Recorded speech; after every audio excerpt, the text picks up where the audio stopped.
Hey, Baltimore, it's City Council President Zeke Cohen. I'm here in the council chamber, sitting in the seat we saved for BGE. Last week, we held a hearing to ask about their insane bills, and they decided not to show up. This hearing is narrow, repetitive, and reductive. We chose not to participate. Think about that. BGE, who made over $1 billion in profits over the past 2 years, doesn't want to hear from their customers or answer our questions. They didn't even respond to the written questions that we submitted at their request. But I'm glad to say we had two of the best people qualified to tell us what BGE is really up to.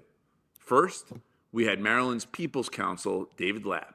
We think it's difficult, if not impossible, to have a multi-year rate plan or a forecasted rate plan that will actually bring customer benefits. And BGE's union, IBEW Local 410. We proudly represent about 1,400 Baltimore gas and electric workers. We talked about what BGE tells their shareholders but doesn't want you to know. They are making record profits, and it's because they are driving up our distribution rates with multi-year rate plans. BGE thinks a customer relief fund that was only open for 3 days is an acceptable answer. My colleagues, Councilmember Parker and Glover, asked about this. Mr. Lapp, do you expect BGE to file another multi-year rate increase in the coming months? In fact, aren't multi-year rate increases central to the business model here?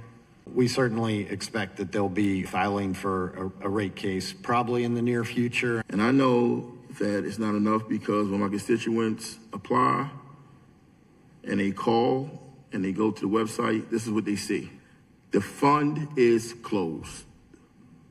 We have reached the maximum number of applications at this time.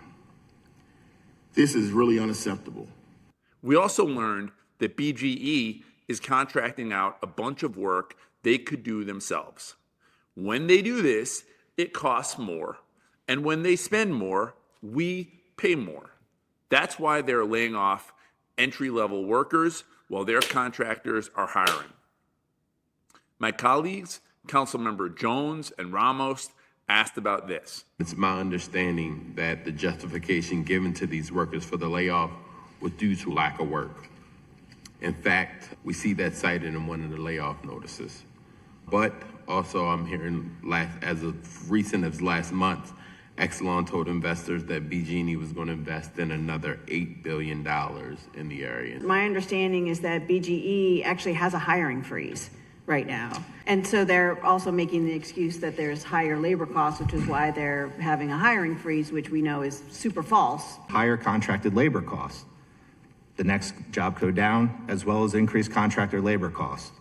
The next job below that, primarily driven by increased contractor labor costs. It seems like an ongoing trend that would raise a red flag.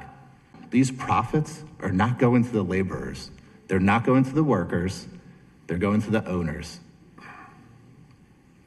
And we see it. The $578 million is also being shared by their buddies who are owning these contracting companies. Baltimore, we're going to hold BG&E accountable, and we need your help. Please scan the QR code to keep in touch. We need your support as we introduce legislation in the City Council to hold BGE accountable. And we're going to bring the fight to the Public Service Commission if BGE asks for another multi-year rate hike. But most immediately, we need the General Assembly to end forecasted test years, which is the trick BGE uses to make multi-year rate plans so profitable for them and so impossible for us to afford. Please join me in reaching out to your state legislators and demanding they support House Speaker Jocelyn Pena-Melnick's legislation. We need the General Assembly to step in. Thank you to the Speaker for heeding our call. It is on behalf of Baltimore residents that I'm proud to support this bill and the Speaker's amendment.